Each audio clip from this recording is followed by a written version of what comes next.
नमस्कार, मैं अंकित शर्मा और हॉट फीड न्यूज में आप सभी दर्शकों का स्वागत है। दोस्तों, महाराष्ट्र की उद्धव ठाकरे सरकार इस वक्त ज्वालामुखी पर बैठी हुई है और ये ज्वालामुखी ऐसा है जो कि किसी भी वक्त फट सकता है और उद्धव ठाकरे की सरकार गिर सकती है। ऐसा हम इसलिए कह रहे हैं क्योंकि एक या दो नहीं बल्कि कांग्रेस पार्टी के 25 ऐसे विधायक हैं जो कि बागी हो गए हैं और कहीं ना कहीं इस्तीफा देने की कगार पर खड़े हुए हैं, क्योंकि ये वो नेता हैं जो कि कहीं ना कहीं महाराष्ट्र की जो सरकार इस वक्त चल रही है उस सरकार से संतुष्ट नहीं है, क्योंकि ये सरकार इन 25 विधायकों की बातें नहीं मान रही है।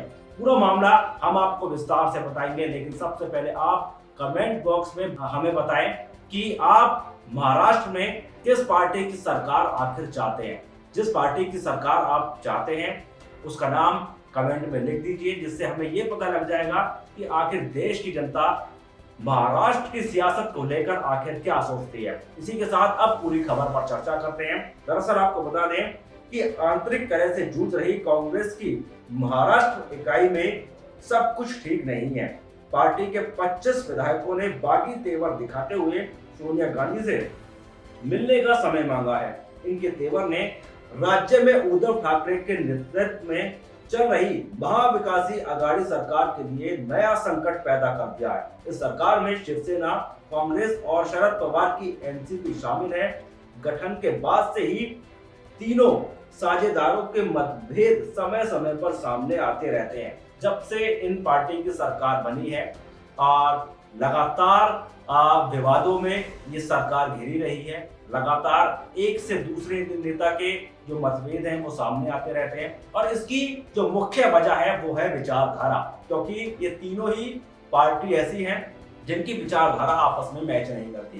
कांग्रेस पार्टी की विचारधारा से तो आप अच्छी तरीके से वाकिफ है कि किस तरीके से देश विरोधी गतिविधियों में कांग्रेस पार्टी शामिल रही है। वहीं शिवसेना एक वो पार्टी थी जिसका गठबंधन कभी भारतीय जनता पार्टी के साथ हुआ करता था और ये वो पार्टी थी जो कि हिंदुत्व की विचारधारा पर चला करती थी, लेकिन अब ऐसा नहीं है। विचारधारा बदलने की कोशिश शिवसेना लगातार कर रही है। वहीं शरद पवार की एनसीपी की भी विचारधारा बिल्कुल अलग है, लेकिन कहीं ना कहीं ये जो ठगबंधन हुआ है ये अलग अलग विचारधाराओं को मिलकर एक ठगबंधन बनाया गया और उसी की वजह से तमाम नेता जो हैं वो एक दूसरे से नाराज हैं और पार्टी छोड़ने की कगार पर खड़े हुए हैं।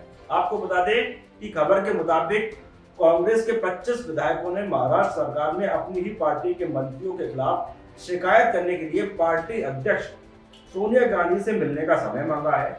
इन कांग्रेस विधायकों का कहना है कि पार्टी के मंत्री भी उनकी बात नहीं सुनते, उनकी चिंताओं का जवाब नहीं देते। विधायकों ने सोनिया गांधी को भेजे पत्र में उनसे हस्तक्षेप करने और चीजों को सही करने का आग्रह किया। कुछ विधायकों ने कहा कि महाविकासी आघाड़ी सरकार के मंत्री, विशेष रूप से कांग्रेस के मंत्री, उनकी बात नहीं सुन रहे। उनमें से एक ने कहा कि अगर मंत्री विधायकों के निर्वाचन क्षेत्रों में काम को लागू करने के अनुरोध को अनदेखी करते हैं तो पार्टी चुनावों में अच्छा प्रदर्शन आखिर कैसे करेगी। तो ये तमाम सवाल हैं और सवालों के घेरे में किस तरीके से ये पार्टी घिरी हुई है इसका जीता जागता उदाहरण ये है कि ये सरकार अब गिरने की कगार पर खड़ी है, क्योंकि ये 25 ऐसे विधायक हैं। पहले तो ये सोनिया गांधी से मिलेंगे, अगर ये फिर भी संतुष्ट नहीं हुए तो ये इस्तीफा देकर भारतीय जनता पार्टी में शामिल हो सकते हैं। ऐसा अगर ये भारतीय जनता पार्टी में शामिल हुए तो आंकड़ा ये कहता है कि कहीं ना कहीं भारतीय जनता पार्टी अपनी सरकार महाराष्ट्र में बना सकती है। कैसे, इसका आंकड़ा हम आपको देते हैं। 288 सीटों पर चुनाव हुआ था जिसमें भारतीय जनता पार्टी ने 105 सीटों पर जीत दर्ज की थी। कांग्रेस की शिवसेना की इसमें 56 सीट है, कांग्रेस की 54 और एनसीपी ने 44 सीटों पर जीत दर्ज की थी। यानी कुल मिलाकर जो आंकड़ा है वो 154 सीटों का बैठ रहा है। लेकिन अगर ये 25 विधायक इस्तीफा देते हैं तो आंकड़ा रह जाएगा 129, यानी कि ठगबंधन के खाते में 129 सीटें रह जाएंगी। वहीं भारतीय जनता पार्टी का आंकड़ा जो है वो 105 से बढ़कर 130 पर पहुंच जाएगा। वहीं 13 से 14 विधायकों की जरूरत और पड़ेगी, जिसमें अमित शाह किसी भी निर्दलीय को उम्मीदवार बनाकर ये सरकार बना सकते हैं। तो कहीं ना कहीं संकट के घेरे में इस वक्त उद्धव ठाकरे की सरकार जो है वो दिख रही है और ये सरकार गिरने की कगार पर खड़ी है। और ऐसा सिर्फ महाराष्ट्र में नहीं बल्कि मध्य प्रदेश और कर्नाटक में भी भारतीय जनता पार्टी ये कारनामा कर चुकी है। तो महाराष्ट्र में भी इस वक्त शिवसेना जो सरकार है, उद्धव ठाकरे की जो सरकार है, इस पर खतरे के बादल मंडराने लगे हैं। इसी बीच आपको बता दें कि अमित शाह संसद में जबरदस्त भाषण दे रहे हैं, जबरदस्त बयान उन्होंने दिया है, जबरदस्त ऐलान उन्होंने किया है। तो इस वीडियो पर फटाफट नजर डालिए। राष्ट्रपति भवन भी यहाँ है, संसद भी यहाँ है, प्रधानमंत्री निवास भी यहाँ है, सारे केंद्रीय सचिवालय भी यहाँ है, ढेर सारे राजदूतालय भी यहाँ है और महत्वपूर्ण मीटिंगों का स्थान, अंतर्राष्ट्रीय मीटिंगों का स्थान भी स्वाभाविक रूप से राजनीति बनती है। दुनिया भर के राष्ट्राध्यक्ष जब यहाँ आते हैं तो राजधानी का उनका मुलाकात बहुत स्वाभाविक होता है। उसको दृष्टिगत रखते हुए इस सिविक सेवाओं की जिम्मेदारी का निर्वहन दिल्ली के तीनों कॉरपोरेशन ढंग से उठा पाए, वो बहुत जरूरी है। पहले यहां पर एक ही नगर निगम हुआ करता था, उसका विभाजन कर 3 नगर निगम बनाए गए। माननीय अध्यक्ष जी, थोड़ा पीछे में सदन को ले जाना चाहूंगा। 1883 से पंजाब डिस्ट्रिक्ट बोर्ड एक्ट के तहत दिल्ली नगर निगम चल रहा था।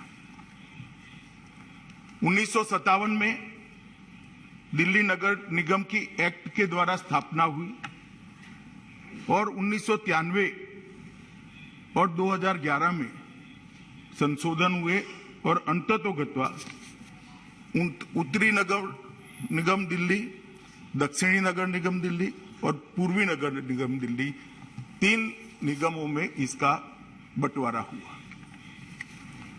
बंटवारे के कारण, बंटवारे के पीछे की मंशा मैंने पूरे गृह विभाग की फाइलें खंगाली है, बहुत स्पष्टता से मालूम नहीं पड़ती है। इसलिए मैं मेरी मर्यादा भी सदन के सामने रखता हूं, क्योंकि मुझे बताना चाहिए था सदन को कि इस निगम का बंटवारा क्यों हुआ था, किस आशय से हुआ था, क्या ध्येय को सामने रखकर किया गया था। मगर जितना आप तो मंत्री नहीं थे दादा उस वक्त, फाइल मैंने देखी है, ऐसा भी नहीं लिखा है, ऐसा भी नहीं लिखा है। माननीय अध्यक्ष जी, लेजिस्लेटर की मंशा जाने बगैर में आज ये 10 साल के 12 से 22 का अनुभव जो हमारे सामने आया है, इसका एनालिसिस कर उसका बारीक विश्लेषण और तथ्य जो सामने आए हैं, इसके कारण इस सरकार निर्णय पर पहुंची है कि फिर से एक बार ये तीनों निगमों को एक कर पूर्ववत स्थिति की जाए। क्योंकि ये जो बंटवारा हुआ था वो माननीय अध्यक्ष जी आनंद फानंद में किया गया बंटवारा था। मैं नहीं कहता, क्योंकि ऐसा भी मेरे पास प्रमाण नहीं है, कोई राजनीतिक उद्देश्य रहे होंगे, परंतु कोई उद्देश्य जब नजर में नहीं आता है तो विचार जरूर होता है कि राजनीतिक उद्देश्य से इसे किया गया होगा। दोस्तों, इस खबर को शेयर करें, देश हित चैनल हॉक फीड को सब्सक्राइब करें और बेल आइकन जरूर दबाएं। फिलहाल के लिए जय हिंद, जय भारत, नमस्कार।